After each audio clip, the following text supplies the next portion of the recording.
sellos, 7 trompetas Segundo y grado. 7 plagas. Entonces, y de eso le digo, de eso platiqué con Gavino, que él también cree que Jesús es el Padre. Y no, ya les expliqué a ustedes, procede de Dios, es la fuerza que emana de Dios. Todo eso procede de Dios. Entonces se le puede llamar Dios, ¿sí? Pero no se le puede llamar el Padre, porque el Padre solo hay uno. Y lo dijo Jesús, ¿no? Cuando le dijeron, Señor bueno, ¿Por qué me llamas bueno solo hay bueno? uno, el Padre Celestial. Entonces no puede haber 2 dioses ni 3 dioses como... pero Gavino dice que sí cree en la Santísima Trinidad, que son tres dioses en un hombre. Y ya les explicamos, ¿no? Usted lo apuntó, ¿no? Sí, eso le digo aquí a la hermana que fue lo que vimos el sábado pasado. Sí. Si lo Miércoles. entendemos desde ese punto de vista, El miércoles. podremos comprender, Sí, está ahí. podremos comprender la Santísima Trinidad de la Iglesia Católica. Porque hay el Padre mora en el Hijo, que es hombre. El Espíritu Santo mora en el Hijo, que es hombre. El unigénito Hijo de Dios mora en el Hijo, que es hombre. Entonces, si lo vemos desde ese punto de vista, sí son 3 identidades en una sola persona. Porque el único que ha sido persona es Jesús. Pero siguen insistiendo en que el Padre es persona y en que el Espíritu Santo es persona. Cuando mismo Jesús se lo dijo a la samaritana claramente, Dios es espíritu. Y en espíritu y en verdad Los es que adoren al necesario. Padre es necesario que lo adoren en espíritu y en verdad. Entonces, si Jesús mismo lo dice, que su Padre es espíritu, ¿por qué la gente piensa que Dios es una persona? Porque entonces vean ustedes, si Dios es una persona, ¿de dónde nacen las personas? De otra persona, o sea, de una mujer. Entonces tendríamos que pensar igual que la Iglesia Católica y decir que Dios Padre tiene una madre. Porque según la guadalupana es la madre de Dios. Según de acuerdo a la madre de todos los sí, es la mexicanos. madre de Dios. Bueno, Entonces, eso dicen los católicos. entonces no tiene sentido, porque si Dios dependiera o naciera de una madre, Buenas entonces tardes. tendría un principio, ¿no? Así como un bebé, por ejemplo, esta mi nietecita.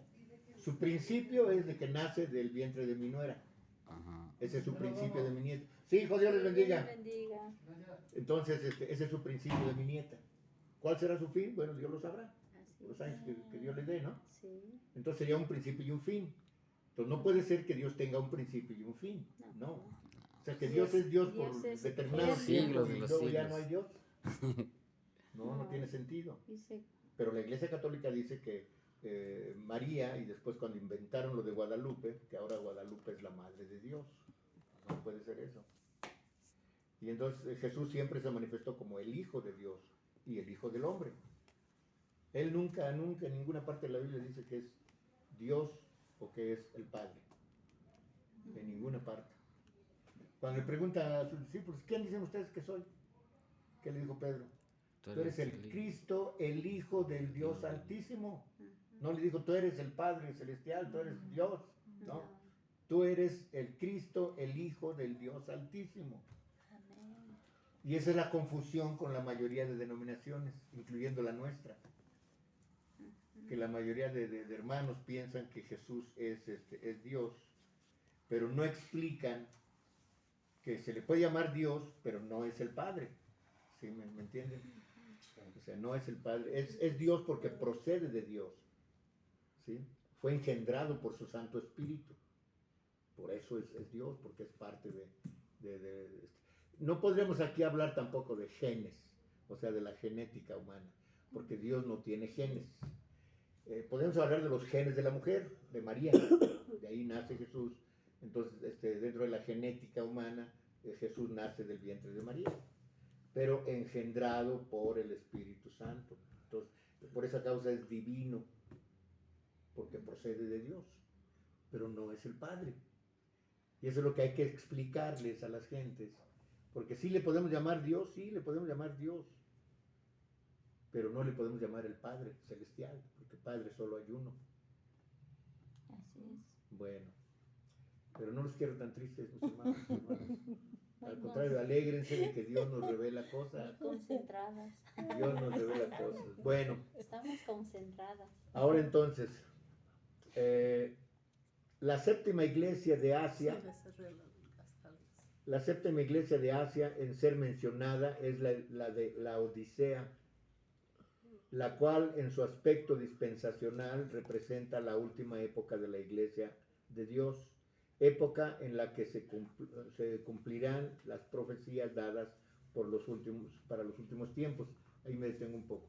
Vean ustedes aquí lo que se está leyendo para que entendamos que Jesús no va a venir sino antes se cumplen otras cosas. Vuelvo a leerlo. La séptima iglesia de Asia en ser mencionada es la iglesia de la Odisea, la cual en su aspecto dispensacional representa la última época de la iglesia de Dios, o sea, estos tiempos, la última época de la iglesia de Dios, época en la que se cumplirán las profecías dadas para los últimos tiempos, o sea, para estos tiempos. Entonces, esas profecías tienen que sucederse antes del arrebatamiento, antes de que venga Jesús. Sobre todo las del libro sellado con 7 sellos, que ya vimos quién rompió esos 7 sellos, ¿verdad? ¿Quién fue? El león de la tribu de El león de la Judá. tribu de Judá. Dice, en donde el séptimo sello anuncia el tiempo de las 7 trompetas. O sea, cuando se rompe el séptimo sello, inician las 7 trompetas. Y el toque de la séptima trompeta contiene a las 7 plagas posteriores. Entonces ya vimos la secuencia, ¿no? Se rompen 7 sellos, empiezan 7 trompetas, y esas 7 trompetas tienen las 7 plagas postreras, que son, algunas plagas son iguales a las que Dios envió a Egipto. ¿Sí? Entonces llevan una secuencia, un seguimiento. Y obviamente todo esto tiene que suceder antes que venga Jesús, antes que inicie el reino milenial, porque cuando venga Jesús, ¿a qué va a venir? Y bueno, alguien semejante al Hijo del Hombre, ¿no? Que es entonces ahora el Cristo, ¿sí? ¿A qué va a venir a la tierra? A traer juicio a las naciones. No, eso va a ser antes, pero después, ya que pase todo eso, ya que descienda con Sion la celestial, ¿a qué va a venir? A establecer su reino reino milenial. Así es, va a establecer su reino milenial. Y por eso dijo Dios que iba a ser un reino que nunca acabaría, porque después del reino milenial viene el reino El reino eterno, eterno. ¿sí? En donde ya no va a haber sol, ya no va a haber luna, ya no va a haber mar, y dice que nada de esto vendrá a nuestras mentes, o sea, no recordaremos Ya nada. no vendrá un pensamiento más. Se vuelve a reiniciar. Vean ustedes la similitud. Se ha estado hablando por muchos años de un receso, de un reseteo en el nuevo orden mundial, ¿no? Que quieren, que va a haber un reseteo, de que todo se va a apagar, va a ser un apagón, y se van a descomponer las computadoras, y va a reiniciar todo nuevo. Vean ustedes cómo siempre Satanás quiere imitar a Dios. Ese reseteo, entre comillas, del que se habla hoy en estos tiempos, se va a realizar cuando inicie la eternidad. Entonces vamos a volver exactamente al plan que tenía Dios con Adán y Eva desde el principio. Por eso el reino se lo entregó ¿a quién? Al ser humano, a Adán y Eva. Adán y Eva. Le dijo, ustedes le dijo a Adán, ponle nombres a los animales, ustedes se enseñorearán del mundo, y ahí está todo lo del huerto, pueden comer de ello, y listo, ¿no? Menos desde- Pero al caer de la gracia de Dios, perdieron esa capacidad de ser eternos y perfectos. Pero para Dios solo han pasado casi 6 días, o sea, casi 6,000 años. Para los humanos 6,000 años, para Dios 6 días, porque para Dios 1000 años es como un día. Entonces, cuando termine eso, que está a punto de llegar los 6,000 años, o sea, los 6 días, entonces faltaría uno para completar los 7 días de la creación, ¿no? En similitud a los 7 días de la creación. Esos 1000 años que faltarían sería el milenio. El milenio. Y cuando termine el milenio, se vuelve al principio de la creación para iniciar los planes que Dios tenía desde el principio. Entonces volverá, dice la escritura, que Jesús, después del milenio, le entregará el reino al Padre. Y el mismo Jesús se va a someter al Padre. ¿Sí? Bueno, y de ahí entonces, dice Dios, ustedes me serán por pueblo y yo les seré por Dios. Dios. Y entonces, cuando inicie en la eternidad, el reino eternal, es cuando Dios vuelve a entregarle el reino al ser humano, que ya no va a ser ser humano, a los santos del Altísimo, ¿no? O sea, a sus hijos. A sus hijos. Y vamos a volver al principio de la creación, cuando Dios quería entregarle, o le entregó más bien el mundo, el reino a los humanos, pero ahora ya no vamos a ser humanos. Y ahí va a ser como en el principio que le va a dar pues como Adán y Eva, ¿no? Que a ellos les entregó el reino, ¿no? Cuando, Así es. y va a haber, bueno, va a volver así otra vez, va a haber alguien que... Desde luego, sí. Dice que entonces, tendrán, construirán casas y las habitarán. Y Sembraremos viñas. y comerán de ellas. Quiere decir que así como Dios les dijo recuerden quién pasó al pueblo de Israel a la tierra prometida. Josué, exacto. Y a Josué le dijo que les repartiera la tierra, ¿no? A cada tribu le entregó sus terrenos. Asimismo, y ahora porque va a haber muchísima gente que ha muerto en Cristo, que ha muerto en el Antiguo Testamento, creyendo en Dios, van a ser millones de millones. Ahorita hay 8,000 millones en el mundo. Para ese entonces habrá 100 o 200 veces más. Y entonces no cabrían en toda la tierra, porque la mitad de la tierra está deshabitada. Y aparte, por si faltara tierra, ya no va a haber mar. Más del 70-80% del planeta es mar, es agua. Más del 70%. Quiere decir que nomás un 30-40% de la tierra es tierra firme, en donde habitan los 8,000 millones de gentes. Pero entonces ya no va a haber mar, quiere decir que todo ese terreno volverá a ser tierra de labranza, ¿no? Y entonces ahí es donde se van a repartir las tierras y cada quien tendrá lo suyo. Ya no va a haber el miedo de que te roben, puedes dejar tu puerta abierta. Dice que los niños gateando podrán meter la mano en la cueva de la víbora y no les va a hacer nada. Van a jugar con el león. El corderito va a pastar con el león, los dos van a comer pasto. Ya el león no va a comer carne, sino va a comer pasto igual que el corderito. Y no se lo va a comer. Entonces va a ser todo, ya no van a ser animales salvajes, sino animales domésticos. Así como tener un gatito. Sí. Que ahorita al parecer el gato es más salvaje que los animales que van a ser en ese entonces, ¿no? Sí. Entonces todo eso dice la Biblia que va a ser. Pero nuevamente hay que desglosárselo a los hermanos en la congregación para que vayan formándose en la mente lo que Dios nos ofrece, lo que Dios nos ha prometido y que lo va a cumplir, no porque esté obligado a cumplirlo, sino porque Dios no es hombre para mentir o para arrepentirse de lo que va a hacer. Entonces Dios nos promete todo eso y entonces vamos a ir grabándonos en la mente y en el corazón esas ofertas para que eso nos impulse a comportarnos como Dios quiere que nos comportemos, ¿sí? O sea, obedecer su palabra. Bueno, después de esta gran explicación, vamos a continuar. Dice, adoración a Dios con incienso y oraciones. Ese es un título que vamos a ver ahorita. Dice, adoración a Dios con incienso y oraciones. Adoración a Dios con incienso y oraciones. Y recuerden que en los últimos tiempos la vida se va a tratar de eso, de adoración. Incienso y oraciones. Y oración.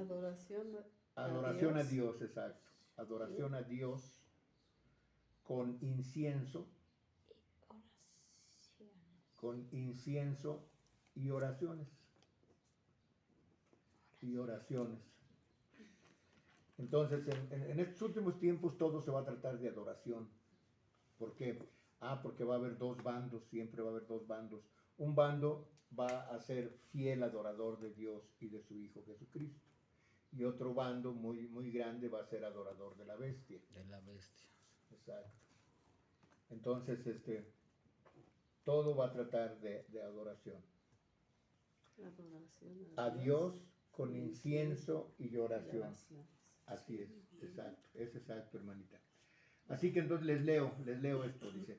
Antes que los 7 ángeles toquen las 7 trompetas que le fueron dadas, Juan ve a otro ángel que viene y que se para delante del altar teniendo un incensario de oro, siéndole dado mucho incienso para que le añadiese a las oraciones de los santos. ¿Sí?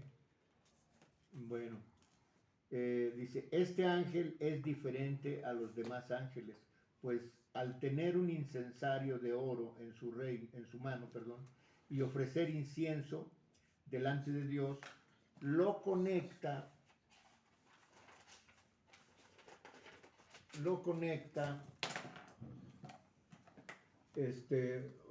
otra vez, ¿por qué le habré marcado aquí, hombre?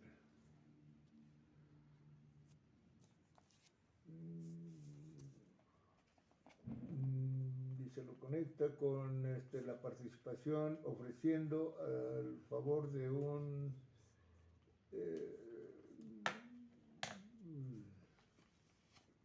y es que como cuando dice la copia esta le taché ahí y ya no se ven bien las letras. Bueno, los textos sí podemos verlos. Hebreos 4, 14 al 16. Hebreos 4. Hebreos 4, 14 al 16.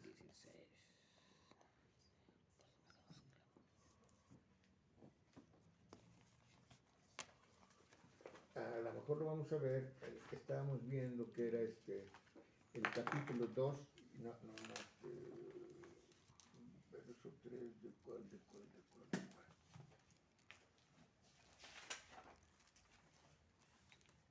Creo que estábamos viendo Apocalipsis 8, me parece. Estábamos viendo Apocalipsis 8. Entonces, si no se ven las letras, ahorita las vemos aquí. Apocalipsis 8. Apocalipsis 8. Pero No, ¿verdad? No. El séptimo sello Oh, dice en sí. Apocalipsis 8, ¿verdad? Vamos a ver. Hebreos. A ver qué dice ahí. Dice el séptimo sello. No, dice, cuando abrí el primer sello, el séptimo sello viene en el versículo 9, me parece, ¿no? No, es el quinto. El sexto. el quinto. El sexto ángel dice, no se arrepintieron los hombres. El sexto ángel. El Sello. sexto sello. Sexto sello. El sexto ángel dice, tocó la trompeta y oyó una voz de entre...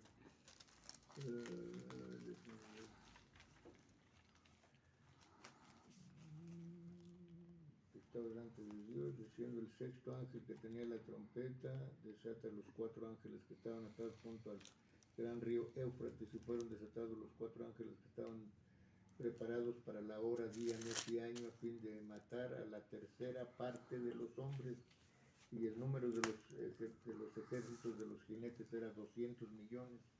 Yo oí su nombre. Bueno, hasta ahí.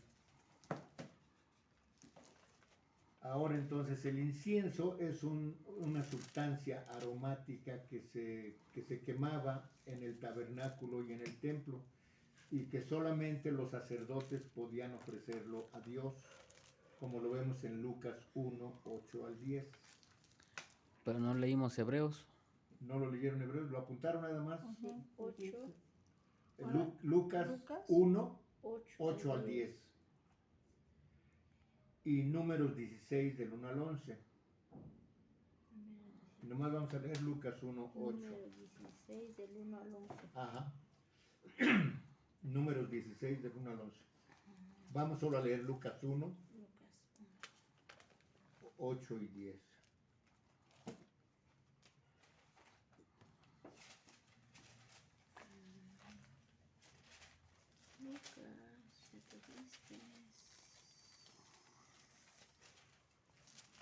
Lucas 1, 8 al 10. ¿Ya lo tiene, hermana Tere?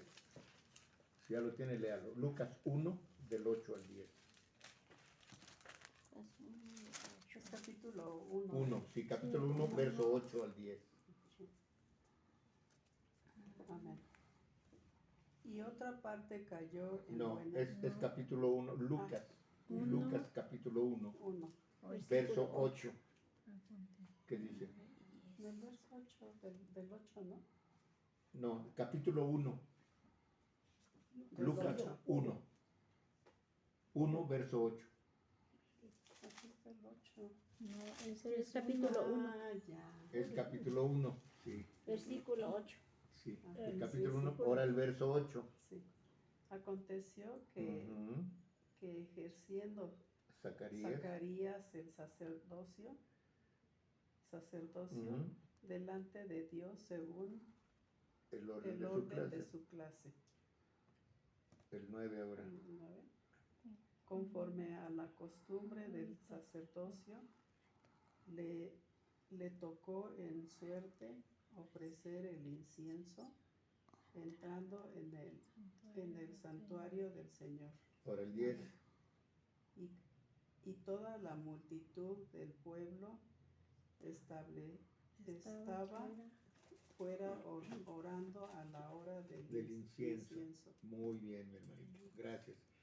Entonces, dice, el incienso es una sustancia aromática que se quemaba en el tabernáculo y en el templo. Ahora, antes de continuar, ¿qué es el tabernáculo? Es el... Porque recuerden, hay un tabernáculo en el cielo y había un tabernáculo en Jerusalén. Es como el altar. Pero no sé No cómo- precisamente, el altar es para adorar a Dios. El tabernáculo era donde se presentaban las ofrendas, donde se presentaban los holocaustos. Ah, los... ¿Sí? Porque recuerden que antes de Jesucristo, cuando ofrecían a los machos cabríos, era rociado el tabernáculo con la sangre de los machos cabríos, ¿se acuerdan? Ujú. Y que ahora en el Nuevo Testamento, vean cómo el cambio, ¿no? Antes era físico la sangre de los machos cabríos, se rociaba el tabernáculo, que era donde destazaban o donde mataban a los animales. De cuenta la mesa. Ahí lo metían y lo mataban y lo destazaban y todo. Y se rociaba con la sangre de los machos cabríos. Entonces, ese es el Tabernáculo. Sí. Ahora en el Nuevo Testamento somos nosotros rociados simbólicamente con otra clase de sangre. ¿Cuál es esa sangre? La sangre del cordero. La sangre del Cordero de Dios que quita el pecado del mundo. Entonces vean ustedes, en el Antiguo Testamento era todo físico, material. Ahora en el Nuevo Testamento todo es espiritual. ¿Sí? ¿Estamos entendiendo? Entonces, creo que ya leímos, o si no vamos a leerlo, no sé, más adelante, donde, ¿qué hacía ese ángel con el incensario?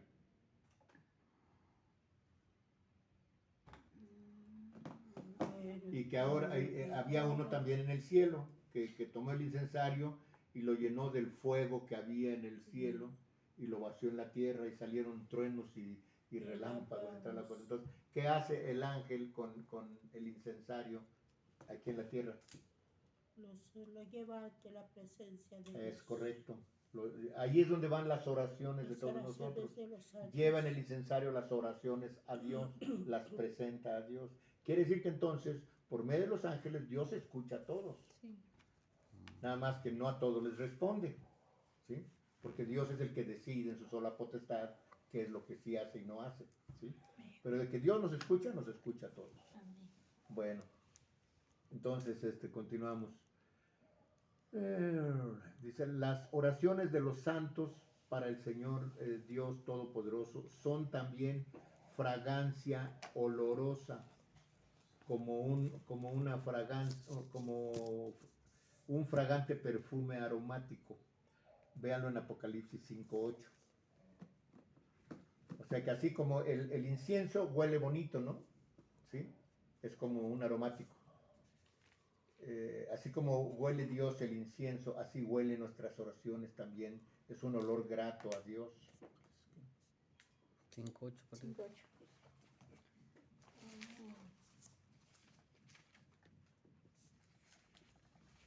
5:8. 8.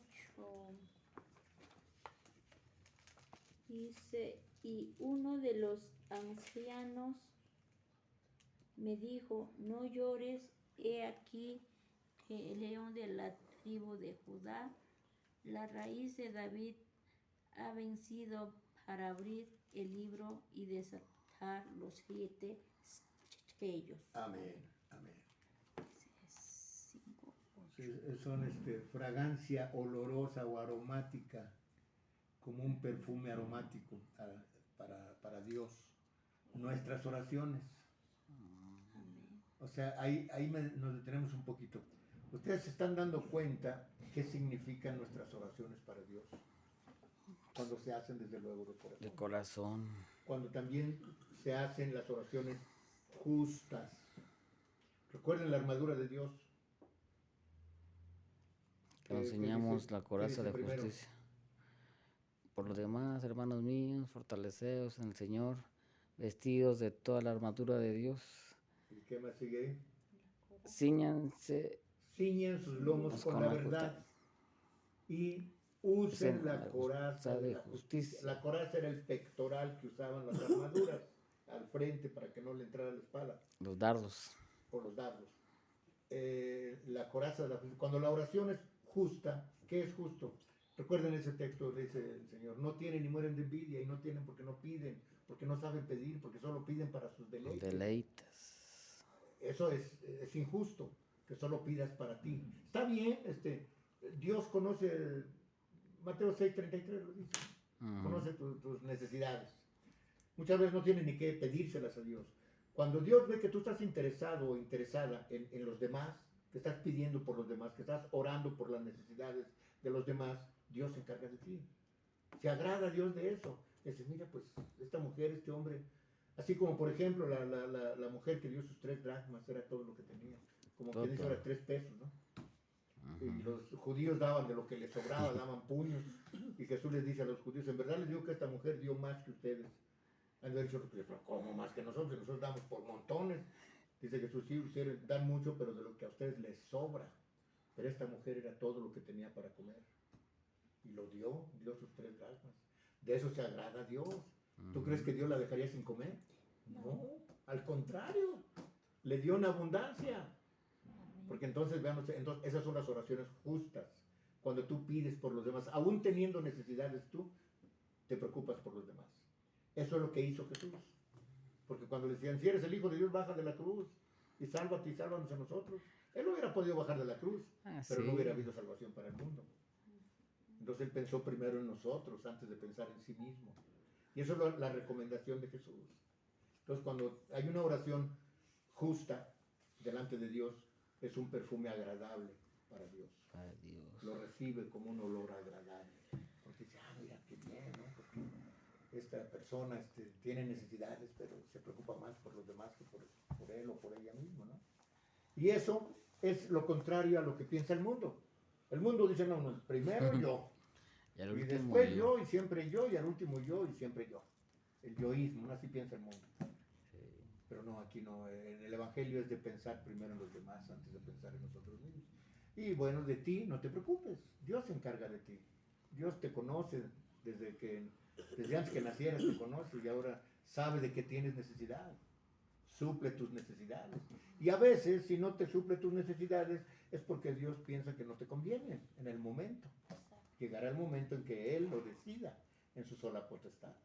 Nunca podremos ni debemos tratar de apresurar a Dios o querer que nos haga lo que nosotros queremos. No. Solo decirle, Señor, tú conoces mi situación, sabes de mis necesidades, pero Señor, me pongo en el hueco de tus manos. Que se haga tu santa y divina voluntad, Señor. Que se haga como tú, Señor, no como yo. Y cuando eso haces, entonces Dios se agrada. Hayas gracia delante de Dios. Pero cuando hay muchos que le exigen, como en la esa de pague por sufrir, o ¿cómo se llama esa? La tradición de Pare de sufrir. pare de sufrir. Que ahí le dicen que tú eres hijo de un rey, que si quieres un carro se lo pidas a Dios. Pídele un carro, dile de qué color lo quieres. Eso es injusto, hombre, como abriendo tanta necesidad.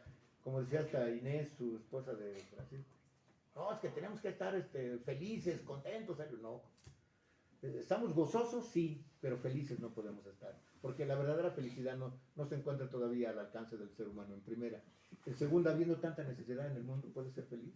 Viendo tantos niños tirados en la calle, viendo tantas madres que abandonan a sus hijos y los tiran, ¿puede ser feliz con eso? Habiendo tanta hambre en el mundo, ¿puede ser feliz con eso? No.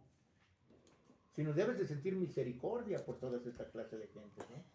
Que están en necesidad y tenemos que orar por ellos, orar por ellos, orar por ellos. Que por nosotros, no te preocupes, Dios está contigo. Dios suple tus necesidades. ¿Acaso nos hemos quedado sin comer? No, ¿verdad? Por la gracia de Dios. Gracias a Dios. Así es. Bueno, continuamos entonces.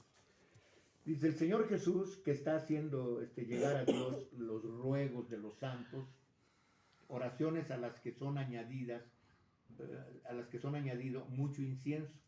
O sea, incienso que es la representación o el simbolismo de los méritos sublimes logrados por Jesús a favor de los redimidos.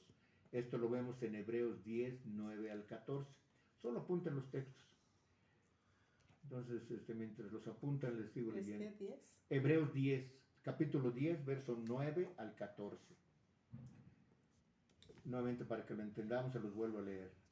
Dice, es el Señor Jesús que está haciendo, dice, llegar a Dios los ruegos de los santos, las oraciones a las que son añadido mucho incienso.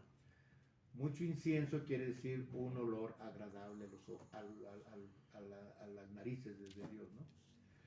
Dice que es la representación o el simbolismo de los méritos sublimes logrados por Jesús a favor de los redimidos. ¿Y cuáles fueron esos méritos de Jesús? Pues, El dar su vida en la cruz. sacrificio. Su sacrificio, exactamente. Logrados, dice, por Jesús. Por eso, Ujú. por eso está mal cuando se ora de que, cuando muchos dicen que no por los méritos. Es lo que hace Rubén siempre, ya le he dicho, pero nosotros en sí sabemos bien que no tenemos ningún mérito, no merecemos nada en absoluto. Los méritos ya ¿Por lo qué hizo no merecemos Jesús. nada? Porque estábamos muertos en nuestros delitos y ¿Los pecados. delitos qué son? Y el Señor tuvo Sacrificio. misericordia de nosotros, nos rescata del mundo. Sacrificios son los méritos. Entonces, y de hecho, fíjese una cosa, Jesús no vino a hacer méritos, Él ya los tenía. Sí. ¿Por qué? Porque desde el principio, Dios le dijo claramente, o se oyó la voz del cielo que decía, este es mi hijo amado en el cual tengo complacencia. Entonces ya, y Dios le da al único que le dice, ven y siéntate a mi derecha. ¿Qué méritos? Así es, entonces Los No, méritos no necesita hacer del- méritos Jesús. Del Padre, del Hijo. Del Jesús que hizo los méritos. Jesús, méritos es algo hasta cierto punto insignificante, tocante a lo que verdaderamente Hizo. significa el sacrificio de Sí. Cristo. Porque méritos es algo pequeño. Así como, por ejemplo, haces méritos en la escuela y sacas buenas calificaciones. Sí. O haces méritos en un trabajo y te dan un dinerito de más, ¿no? Te Esos son suben los el méritos puesto. Pero eso queda, es insignificante comparado con el verdadero sacrificio que hizo Jesús en la cruz, que es hacer lo que nadie hizo, que es dar su vida en pago a los pecados del mundo. Eso es algo que nadie hizo. Y luego, obvio, tenía que ser el primero en hacerlo porque él Sí, tiene las primicias de de todo. todo. ¿Sí? Entonces, no es bueno decir, no por los méritos no porque tengamos nosotros méritos, ya sabemos que no tenemos méritos, al contrario,